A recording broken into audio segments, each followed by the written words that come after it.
नमस्ते, मैं गति तवा जीटी एस्ट्रोलॉजी पे आप सबका स्वागत करती हूँ। आज का हमारा विषय है कि पितृदोष। देखिए, है ना, हमारी कुंडली में जब पितृदोष होते हैं तो बहुत सारी प्रॉब्लम्स हमारे साथ में आती है।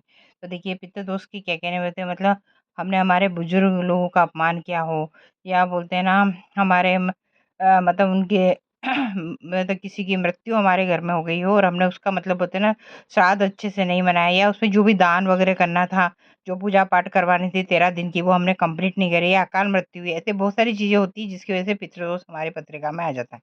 तो अब अगर पितृदोष आ रहे हैं तो उसके लक्षण क्या, हम कैसे पहचानेंगे कि हमको पितृदोष है, ऐसा करके, क्योंकि पितृदोष के कारण बहुत सारी प्रॉब्लम आती है, वो भी मैं आपको बताऊंगी। देखिए, पहले बताते हैं पितृदोष क्या होता है, तो मतलब कैसे बनता है। अगर आपकी पत्रिका में सूर्य और शनि कहीं भी साथ में है तो आपको पितृदोष बनता है। देखिए, मैंने यहाँ पे बना के दिखाया है, ऐसा करके सूर्य और शनि। अभी कहाँ कहाँ पे होना चाहिए मेन, तो है ना, ये इधर देखो, है ना। द्वितीय हाउस में हाउस की गिनती बता देती है। First, second, third, fourth, fifth, six, seventh, eighth, nine, tenth, 11, 12 house की गिनती ऐसी होगी, चाहे नंबर कुछ भी हो। अब सूर्य शनि की युक्ति यहाँ पे होना चाहिए, तो फर्स्ट द्वितीय हाउस में हो, या 12th हाउस में हो, या 4th हाउस में हो, या 10th हाउस में हो, या 7th में हो, और पंचम में हो, और यहाँ पे मतलब है ना छठे हाउस में हो, या फिर आपके 8th हाउस में हो। इसमें जो होता है यहाँ पे कई जगह मतलब 7th हाउस को, 8th हाउस को थोड़ा सा कम लेके चलते हैं, लेकिन फिर भी यहाँ पे इफेक्ट होता है अगर सूर्य शनि कहीं भी हो। ठीक है, दूसरा यहाँ पे देखो क्या है, यहाँ पर चंद्र सूर्य राहु केतु की युक्ति हो। देखो यहाँ पर ना, पत्रिका में आपके कहीं भी सूर्य राहु हो, चंद्र राहु की युक्ति हो, चंद्र केतु की युक्ति हो, ऐसा करके सूर्य केतु की युक्ति हो, या गुरु आपका मतलब है ना 12th हाउस में 8th हाउस में बैठा हो, तो आपको पितृदोष है।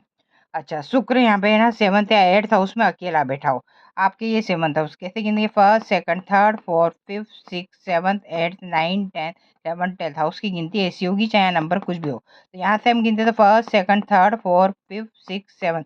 7th हाउस में शुक्र हो या 8th हाउस में शुक्र, लेके अकेला होना चाहिए, तभी यहाँ पे पितृदोष बनता है। लेकिन ये थोड़ा सा कम बनता है, बनता तो है लेकिन इसका इफेक्ट थोड़ा सा कम है, क्योंकि शुक्र फिर भी संभालता है। अब, अच्छा, या तो आपकी पत्रिका में सूर्य शनि राहु की युक्ति हो, कहीं भी ये तीनों चीज एक साथ मिल रहे हो, तो ये देखिए शनि और राहु आपको है ना श्रापित दोष भी बनाते, ऐसा करके, और सूर्य और राहु मिलके ग्रहण दोष बनाते, है ना। सूर्य के साथ चंद्रमा हो तो ये योग क्या कहलाता है, अमावस्या योग कहलाता है, लेकिन इसकी वजह से भी पितृदोष बनता है ना। 8वें या 12वें भाव में गुरु हो, ऐसा करके आपके मतलब मैंने देखिए यहाँ पे बताया था कि 8th हाउस में देखो, है ना, ये देखिए 8th हाउस में यहाँ पे first, second, third, fourth, fifth, six, seventh, eighth.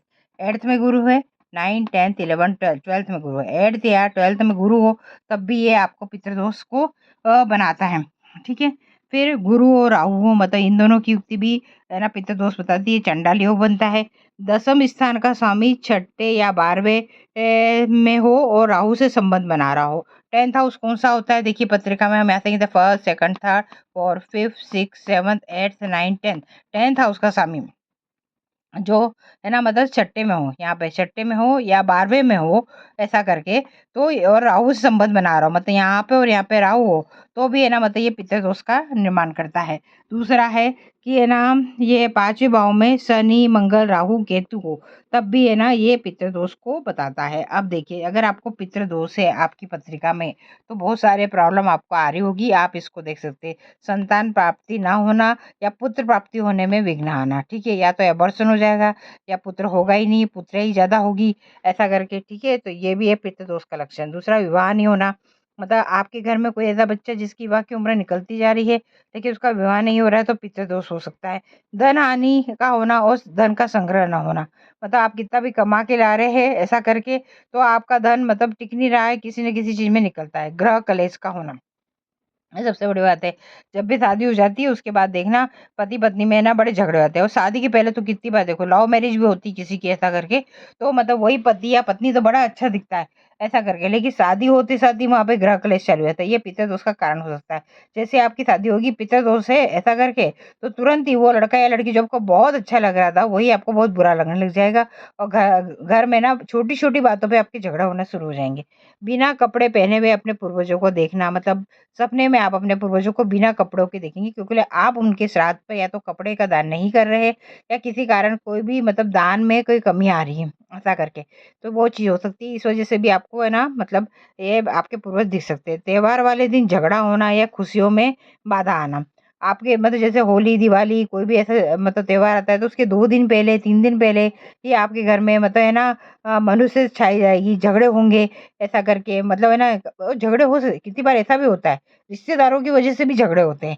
आपके रिश्तेदार आ जाते हैं और आपके घर में झगड़े चालू हो जाते हैं, ऐसा करके। और उसमें क्या रहता है, अरे रिश्तेदार आए हैं, ये तो ये ना वाइफ ही ऐसी है, इसका मुँह फूल जाता है, ये होता है। वाइफ ऐसी तो पति भी कितनी बार बहुत सारी चीज़ें सुना देता है, या पत्नी भी कितनी बार है ना मतलब समझ लीजिए कोई रिश्तेदार आया और पत्नी है ना मतलब उसको सुना देती है पति को कि तुम्हारे तो मतलब रिश्तेदार बार-बार टपकते रहते हैं, ऐसा करके। तो बोलते हैं ना ये चीज़ है। तो किसी भी बात से मतलब कोई भी पॉइंट उठ सकता है और झगड़े हो सकते हैं। कब? त्योहार के 2-3 दिन पहले से, और वो झगड़े त्योहार तक चलेंगे।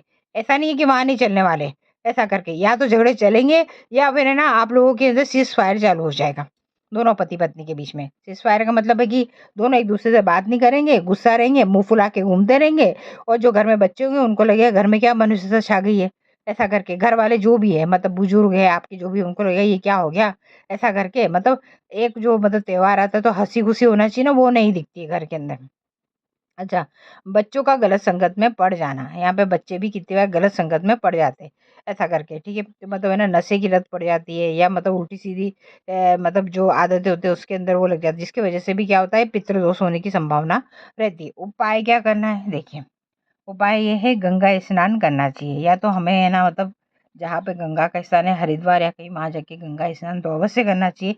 लेकिन समझ लीजिए हमारे पास मतलब जाने का टाइम नहीं है, तो घर में ही गंगा जल रखिए, और बोलते हैं ना या तो डेली नहाइए या कम से कम है ना 7 या 8 दिन में 1 बार तो मतलब है ना गंगा जल डाल के नहा लीजिए। इससे भी थोड़ा-सा मतलब जो पित्त दोष के जो दोष है वो कम हो सकते हैं। 7 पक्ष की तिथि में अपने पूर्वजों के निमित्त दान करें। ऐसा करके जो भी आप श्रद्धा अनुसार कर सकते हैं, वस्त्र है, फल है, मिठाई है, और है ना दक्षिणा है, और है ना मतलब किसी ब्राह्मण को घर पे बुला के खाना खिलाना है। आप जो कुछ कर सकते हैं वो अवश्य करें। ऐसा करके पीपल वृक्ष की आप पूजा कर सकते हैं। पितृ दोष की शांति भी आप जाके करवा सकते हैं। अगर आपके पास टाइम है, ऐसा करके तो आप पितृ दोष की पूजा अवश्य करवा लीजिए। जिससे क्या होगा कि मतलब ये जितनी भी प्रॉब्लम्स आपको आ रही है ना वो नहीं आएगी, और उसमें थोड़ी मतलब कमी दिखेगी। धन्यवाद।